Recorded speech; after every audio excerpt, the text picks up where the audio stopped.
ఈరోజు మనం తెలుసుకోబోయే డిజిటల్ మార్కెటింగ్ టర్మ్ వెబ్సైట్. అసలు వెబ్సైట్ అంటే ఏంటి? దాని ఇంపార్టెన్స్ ఏంటో తెలుసుకుందాం. సో, జనరల్‌గా మీరు ఏదైనా బిజినెస్ గురించి తెలుసుకోవాలి అనుకుంటే గూగుల్‌లో సెర్చ్ చేసి వాళ్ళ వెబ్సైట్‌కి వెళ్లి అక్కడ ఇన్ఫర్మేషన్ తెలుసుకుంటారు. సో, వెబ్సైట్ అనేది బిజినెసెస్‌కి ఒక ఐడెంటిటీ.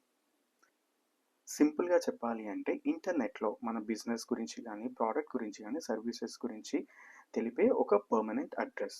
అంటే మనం ఒక ఫుల్ ఆఫీస్, మన ఫుల్ బిజినెస్ ఇన్ఫర్మేషన్‌ని మనం డిజిటల్ స్పేస్‌లో పెట్టడం అనేది వెబ్సైట్ అంటాం.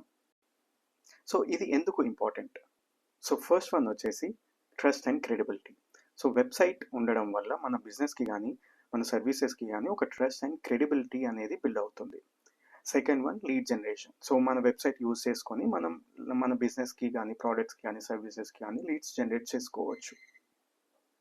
సో, అందుకనే వెబ్సైట్ అనేది చాలా ఇంపార్టెంట్.